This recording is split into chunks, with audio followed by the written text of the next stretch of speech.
주 안에서 사랑하는 여러분, 만약 하나님께서 우리에게서 숨어 계신다면 우리는 어떻게 될까요? 어떤 방식으로도 우리가 하나님을 알 수 없고 또 우리가 하나님께로 갈 수 없다면 우리는 어떻게 될까요? 우리 10대 아이들에게 물어보고 싶습니다. 지금 좌우에 앉아 있어가지고 제가 이렇게 봐야 되는데 묻겠습니다. 답해 보십시오. 10대 아이들, 청소년들 답해 보십시오. 만약에 하나님이 계시지 않다면 여러분 어떻게 될 것 같습니까? 하나님이 계시는 건 알겠는데 내가 그 하나님께로 갈 수 없다면 여러분 어떻게 하시겠습니까? 지금 답한 사람 혹시 있습니까? 우사스러운 일이 생길 수 있으니까 속으로 답하십시오. 이 질문에 대해서 우리는 진지하게 고민해 볼 필요가 있습니다.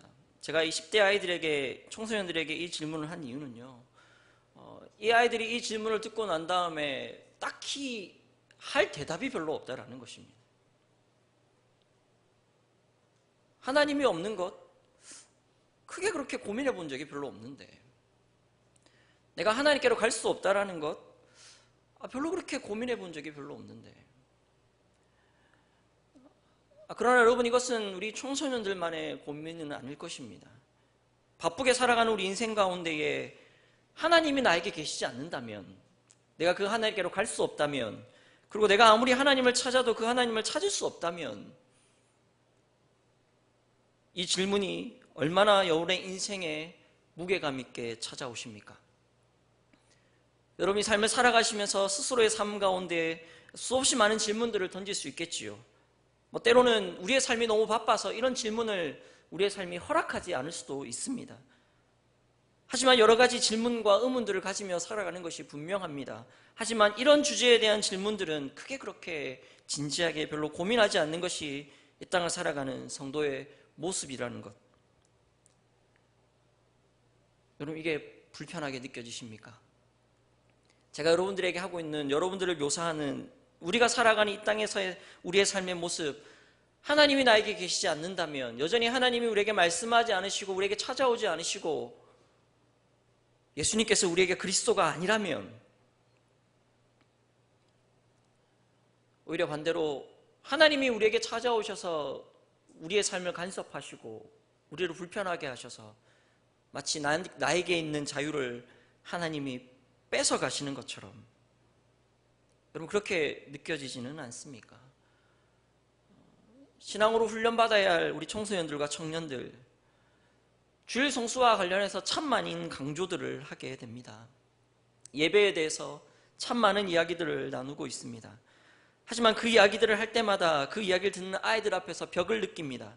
그 이유는 이 아이들은 이 말씀이 하나님이 우리를 자유롭게 하신다, 그 자유의 결과로 우리가 하나님을 예배할 수 있게 되었다라는 이런 이야기들을 정말로 목에 핏대 세워가면서 이야기해도 그 아이들은 하나님이 우리의 자유를 뺏어가는 것이지, 주일은 내가 쉬는 날, 주일은 내가 하고 싶은 일을 하는 날, 월요일부터 토요일까지 그토록 열심히 공부하고 최선을 다해 살아왔다면 하루 정도는 나를 위해 쓸 수 있는 시간을 허락받는 것, 그런 논리에 의해 하나님을 예배하는 것이 자유입니다 라고 얘기를 하면 그 아이들은 반문합니다. 하나님이 나에게서 자유를 뺏어가고 계십니다. 아니요, 하나님까지 가지 않더라도 우리 엄마 아빠가 나에게서 자유를 뺏어갑니다. 우리 선생님이 자유를 뺏어갑니다. 오늘 우리가 읽은 시편 13편 다윗의 시입니다. 다윗은 이 시를 기록하면서 1절에서 하나님께 이렇게 외칩니다. 여호와께서 언제까지 나를 영원히 잊으시려 합니까? 언제까지 주의 얼굴을 나에게서 숨기실 것입니까? 다윗이 하나님 앞에 이렇게 묻습니다. 하나님, 왜 나에게서 숨어 계십니까? 왜 내가 하나님을 만나고 싶은데 하나님을 찾을 수가 없습니까? 하나님, 언제까지 나에게 침묵하려 하십니까? 여러분, 다윗이 이렇게 하나님 앞에 울부짖었던 그 배경이 무엇일까요? 그것은 바로 다윗의 삶 속에서 잘 발견되는 부분이죠. 이유를 설명할 수 없는 애매한 고단이 다윗에게 너무나 많았습니다. 하나님의 말씀에 순종하면 순종할수록 다윗에게 찾아오는 것은 그 순종으로 말미암는 하나님의 놀라운 복이 아니라 오히려 그 반대인 핍박, 고난, 죽음의 위기, 눈물 쏟을 수밖에 없는, 어디 가서 하소연할 수도 없는, 함부로 하소연했다가 그 사람조차도 원수가 되는 그 상황 가운데서 다윗은 하나님 앞에 엎드려서 애통합니다. 언제까지 나를 잊으시려 합니까? 언제까지 나에게서 얼굴을 숨기려 하십니까? 여러분, 시편 13편은 다윗의 애통의 시입니다. 여러분, 다윗이 애통하며 이 시를 지었다라는 것이 2절과 4절을 통해서 명확하게 증명이 되고 있습니다. 시인은 2절에서 4절까지 자신에게 숨어 계신 하나님 때문에 말로 할 수 없는 애통함에 빠져 있습니다. 하나님을 알 수 없고 가까이 할 수 없다면, 다윗은 그것을 세 가지로 묘사해서 우리에게 설명해 줍니다. 첫 번째, 2절 말씀을 보시면 하나님이 우리 가운데 숨어 계시고 하나님이 나로부터 멀리 계시며 나는 악인들의 꾀에 빠져 살 수밖에 없는 존재입니다 라고 하며 다윗은 하나님 앞에 애통합니다. 여러분, 2절 말씀을 보십시오. 나의 영혼이 번민하고 종일토록 마음에 근심하기를 어느 때까지 하오며 내 원수가 나를 치며 자랑하기를 어느 때까지 하리까? 라고 고백합니다. 여러분, 그런데 2절 앞부분에 나의 영혼이 번민하고 라고 할 때 이 번민은 우리 시편 1편에 보시면, 시편 1편을 한번 펴보십시오. 1절에 보시면 이렇게 고백합니다. 복 있는 사람은 악인들의 꾀를 따르지 아니하며, 여러분 13편 2절에서 나의 영혼이 번민한다고 할 때 이 번민은 1편 1절에 나오는 바로 악인들의 꾀와 동일한 단어입니다. 즉 무엇입니까? 다윗이 왜 하나님이 나를 멀리하시고 하나님께서 나에게 등을 돌리시면 왜 다윗이 애통하게 됩니까? 그 이유는 다윗은 끊임없이 이 악인들의 꾀에 둘러싸여 살아갈 수밖에 없는 연약한 존재이기 때문입니다. 사랑하는 여러분, 하나님이 우리에게 말씀하지 않으시고 우리에게 등을 돌리시고 우리를 보지 않으신다면 우리가 애통해야 합니다. 그런데 그 애통의 첫 번째 이유가 바로 우리들은 악인들의 꾀에 빠져 살아갈 수밖에 없는 연약한 존재이기 때문입니다. 악인들의 꾀라는 것은 무엇입니까? 쉽게 말하면 악인들의 조언입니다. 악인들의 가치입니다. 악인들의 삶의 목표입니다. 악인들이 평생토록 추구하며 살아가는 삶의 방향입니다. 다시 우리 청소년들에게 묻겠습니다. 꿈이 무엇입니까? 꿈이 뭐예요, 여러분? 뭐 하고 싶으세요? 공부하는 것 말고 정말 하고 싶은 게 뭡니까? 게임하는 것 말고, 운동하는 것 말고, 연예인 보는 것 말고 정말로 여러분의 평생의 삶을 들여서 하고 싶은 일이 무엇입니까? 이거 여러분 늘 언제나 여러분 자신에게 질문하셔야 됩니다. 답을 잘 찾지는 못한다 할지라도 그 질문 늘 하시며 살아야 합니다. 그런데 여러분, 우리가 이 질문을 받을 때마다 우리가 이 질문에 대한 대답을 내리는 기준이 무엇입니까? 부모님들에게 묻겠습니다. 여러분의 자녀들이 어떤 대답을 하기를 원하십니까?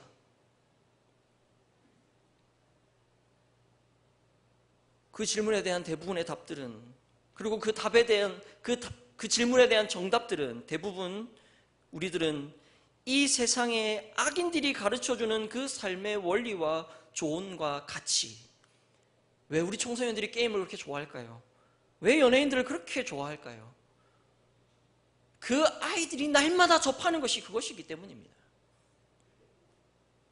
눈만 뜨면 접하게 되는 것이 그겁니다. 친구들과 만나면 대화하는 대화의 거리들, 눈만 뜨면 매일 보게 되는 것.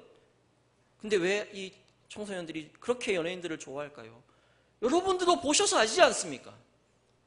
일단 잘생겼습니다. 예쁩니다. 노래를 잘합니다. 연기를 잘합니다. 자기들이 가지지 못한 것을 대신 살아줍니다.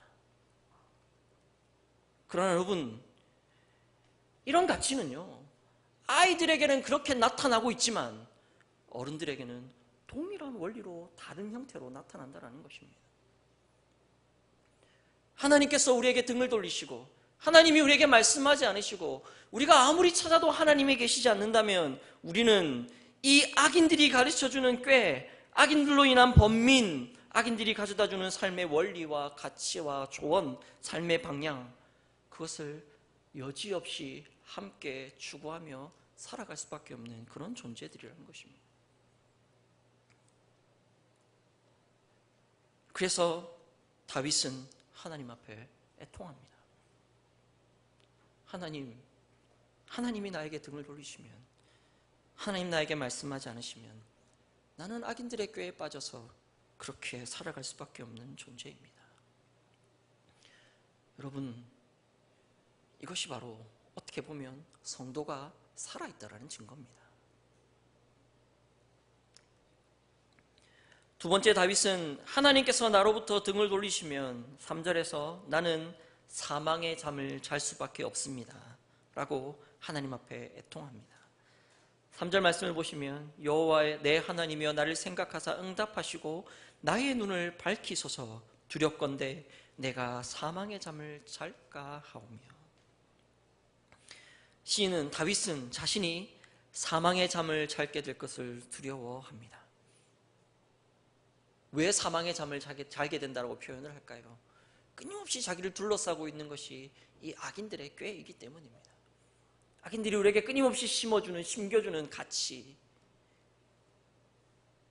그런데 여기서 중요하게 여겨야 될 것은 이 표현입니다. 살아있기는 살아있는데 죽었다라는 겁니다. 여러분, 이 땅에 있는 사람들이 자기가 가지고 있는 그 가치를 추구하기 위해, 그 목표를 이루기 위해 얼마나 열심히 사는지를 보십시오.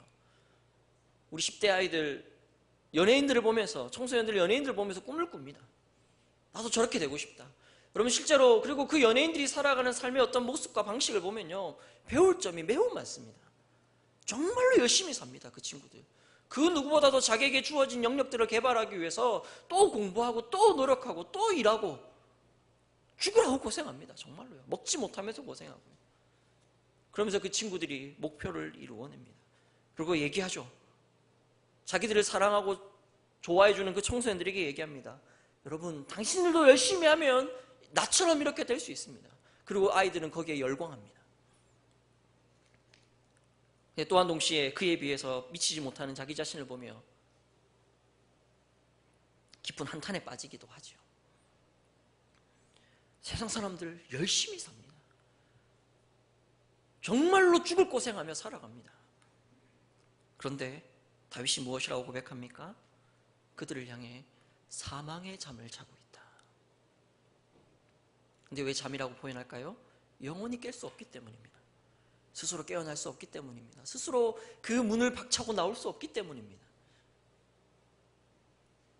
그래서 다윗이 하나님께 무엇이라고 간청합니까? 3절에서 나의 눈을 밝히소서. 하나님 없이 살아가는 삶은 눈을 뜨고 있으나 진짜를 보지 못하는 죽은 것이나 마찬가지라는 말입니다. 하나님께서 주신 지혜가 아닌 악인들의 꾀에 빠져 살아가는 삶은 영원한 죽음 안에 거하는 삶이라는 것입니다.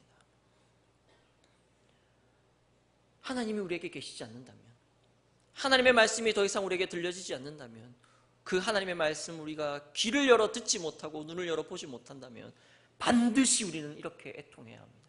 하나님, 내가 눈을 감고 사망의 잠을 잘 수밖에 없는 연약한 존재입니다. 그렇게 사망의 잠을 자고 있음에도 불구하고 내가 죽었다라는 것을 깨닫지 못하는 내 모습, 하나님, 이 모습 때문에 나는 애통할 수밖에 없습니다. 세 번째, 다윗이 애통하는 이유는 하나님께서 우리에게 등을 돌리시고 더 이상 하나님이 우리에게 찾아오지 않으신다면 우리는 원수가 지배하는 삶을 살 수밖에 없기 때문입니다. 4절 말씀을 보십시오. 두렵건대 나의 원수가 이르기를 내가 그를 이겼도다 할까 하오며 내가 흔들릴 때에 나의 대적들이 기뻐할까 하나이다.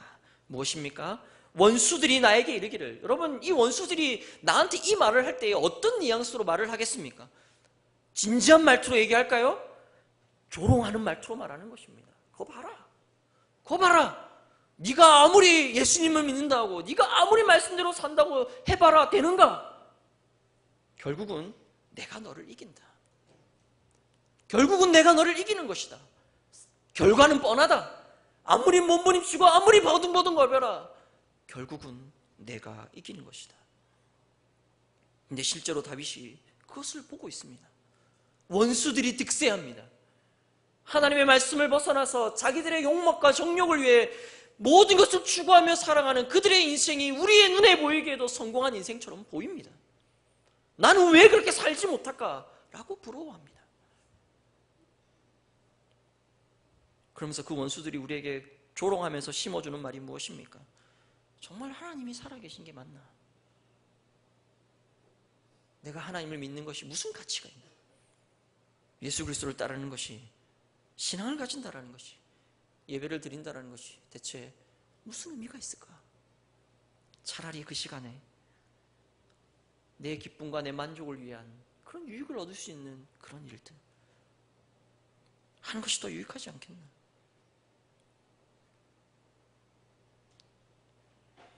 2절 말씀에서 원수가 나를 치며 자랑한다라는 것은 원수가 내 위에 굴림해서 자신이 나보다 높은 곳에 있다라는 것을 자랑한다라는 말입니다. 그러면서 이렇게 얘기하는 거죠.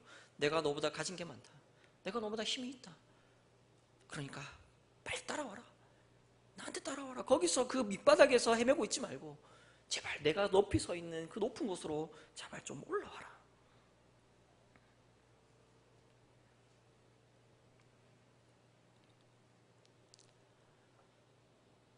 이것이 세상 사람들이, 악인들이 추구하는 삶의 방식 가운데서, 여러분, 그들이 우리에게 직접 그렇게 얘기하지 않는다 할지라도 우리가 그들의 삶을 보면서 우리도 모르는 사이에 그들이 그렇게 말하는 것처럼 여기며 느끼며 우리는 너무나도 많이 살아간다는 거죠. 그래서 그 악인들은 우리를 이겼다고 생각합니다. 마치 예수님께서 마귀에게 시험을 받으실 때에 그 마귀가 자신에게 엎드려 경배하면 만국의 영광을 너에게 주겠다 라고 하면서 예수님을 유혹했던 것과 같습니다. 여러분, 절대 마귀는요, 사탄은요, 악인들은요, 우리에게 뿔 달고 피 흘리며 나타나지 않습니다. 혐오스러운 모습으로 우리에게 나타나지 않습니다. 절대 딱 보기만 해도 쟤는 가까이 하면 안 될 존재다 라는 모습으로 나타나지 않습니다. 마귀가 예수님을 유혹할 때 마귀가 예수님에게 보여주는 것이 무엇입니까? 천하만국의 영광입니다. 오늘 우리식으로 얘기하면 저기 있는 아름다운 자연 광경, 감탄이 터져 나올 수밖에 없는, 정말로 저기 한번 가보고 싶다. 또 실제로 정말 맛있어 보면 내가 저거 한번 먹어보면 소원이 없겠다 라고 하는 것들을 우리 앞에 펼쳐 놓습니다. 그러면서 얘기하죠. 그걸 맛보는 게, 그걸 경험하는 게 복이다. 그러나 여러분, 실제적으로 우리의 삶 가운데 그것을 맛보기 위해서, 그것을 경험하려면 우리가 포기해야 될 것들을 요구받습니다. 무엇이 포기되어야 될까요? 무엇을 포기하라고 요구할까요? 여행을 가려면 어떻게 해야 됩니까? 현대인들이 그렇게 바쁘게 살아가는 이 현대인들이 여행을 한번 가려면 어떻게 해야 됩니까? 방법은 딱 하나밖에 없습니다. 주말을 끼워서 남아있는 휴가를 붙여서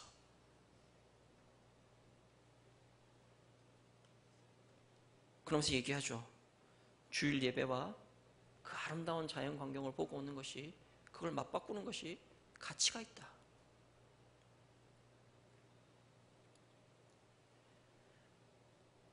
하나님의 말씀이 우리에게 가려진 상태의 모습입니다. 하나님께서 우리에게 등을 돌리셔서 그리스도인들이 자신의 모습을 보며 애통해야 할 주제입니다. 너무나 자연스럽게, 너무나 당연하다는 듯이 주일 겹쳐서 어딘가로 여행 가는 것. 물론 여러분, 여행 자체가 나쁘다라는 말씀을 드리는 것은 결코 아닙니다. 청년들을 만나면서 늘 언제나 느끼는 것, 이 청년들이 이 부분에 대해서 별로 고민하지 않습니다. 물론 고민하겠죠. 고민할 수 있습니다. 하지만 그 고민의 결론이 결국은 그걸 추구하는 삶을 살게 된다는 거죠. 그런데 이걸 누구한테 배우는 것입니까? 누가 가르쳐주고 있습니까? 여러분들에게. 대체 배우는 기준이 어디에 있습니까? 바로 악인들의 꾀입니다. 악인들의 꾀입니다. 부인할 수 없습니다. 이것은 악인들의 꾀입니다. 하나님을 예배하는 것과 교회를 섬기는 것, 하나님께 우리에게 맡겨주신 영혼들을 섬기는 것과 우리가 좋은 곳에 여행 가서 소위 힐링을 얻고 맛있는 음식을 먹으면서 즐거워하는 것을 맞바꾸게 하는 것. 사랑하는 여러분, 우리가 애통해야 될 애통의 주제입니다. 다윗은 바로 이런 주제 때문에 하나님 앞에 애통합니다. 하나님이 나에게 등을 돌리고 계시기 때문에, 하나님께서 내 말에 귀를 가리고 계시기 때문에, 하나님이 더 이상 나에게 말씀하시지 않기 때문에, 아니 하나님이 나에게 말씀하신다 할지라도 내가 들을 귀가 없고 들을 마음이 없고 들을 자세가 없기 때문에, 하나님이 없는 그것 때문에 나는 이렇게 될 수밖에 없는 존재입니다라고 다윗은 하나님 앞에 애통하고 있습니다. 하지만 그러면서도 다윗은 이 애통 가운데서 하나님께서 자신에게 허락하시는 참 만족과 기쁨과 즐거움의 주제들을 찾아냅니다. 여러분 5절과 6절 말씀 우리 같이 한번 읽어보겠습니다. 시작. 나는 오직 주의 사랑을 의지하여 싸우니 나의 마음은 주의 구원을 기뻐하리이다. 내가 여호와를 찬송하리니 이는 주께서 내게 은덕을 베푸심이로다. 아멘. 사랑하는 여러분, 다윗이 하나님께서 자기에게 등을 돌리시고 길을 가르신 것 같다라고 말을 합니다. 하지만 그 가운데서도 결코 다윗이 포기하지 않은 한 가지가 있습니다. 그렇다 할지라도 그 하나님은 나의 하나님이 되신다. 그래서 나는 이미 하나님이 나에게 보여주시고 베풀어 주셨던 그 사랑, 바꿀 수도 없고 변하지도 않고, 하나님께서 내게 베풀어 주신 그 사랑, 이미 베풀어 주신 그 사랑, 나는 그 사랑을 신뢰한다, 의지한다 라고 그렇게 하나님 앞에 고백합니다. 그러면서 나의 마음은 주의 구원을 기뻐하리다. 그리고 6절에서는 하나님께서 내게 베풀어 주신 그 은덕을 내가 찬송하리다. 무엇입니까? 지금 나에게 조금 잊혀지고 또 때로는 하나님께서 마치 침묵하는 것 같지만, 다윗은요 자기가 걸어왔던 그 모든 삶의 걸음걸음을 통해 이미 하나님이 자기에게 사랑을 베풀어 주셨음을 알고 있습니다. 지금 당장 그것이 나에게 경험되지 않는다 할지라도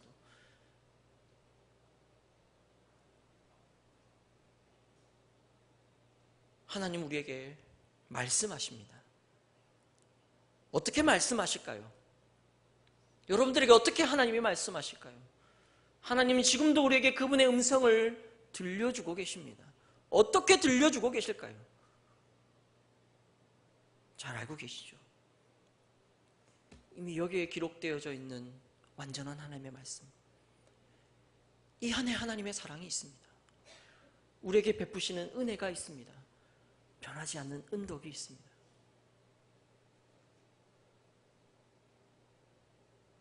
그런데 우리가 자꾸 어디로 갑니까? 자꾸 어디에 가서 하나님의 은혜를 찾으려 합니까? 하나님의 은덕을 구하려 합니까? 문제는 하나님께서 우리에게 말씀하시지 않는 것이 아니라 별로 하나님의 말씀을 듣고 싶은 마음이 우리에게 없다라는 것입니다. 내가 듣고 싶은 말을 듣고 싶다라는 거죠. 내가 원하는 것을 하나님께서 이루어 주셔야 한다라는 것이죠. 그 하나님을 하나님으로 여기겠다라는 것이죠. 그러나 여러분, 이것은 신뢰가 아닙니다. 이것은 의지하는 것이 아닙니다. 이것은 믿음이 아닙니다. 우리는 끊임없이 하나님의 말씀을 뒤로 제껴놓은 채 흔들리는 자들입니다. 계속해서 흔들리는 자들입니다. 여지없이 흔들리는 자들입니다. 그러나 하나님께서 우리에게 주시는 방법은 딱 한 가지밖에 없습니다. 우리에게 주신 그 말씀을 따라 여호와를 신뢰하라.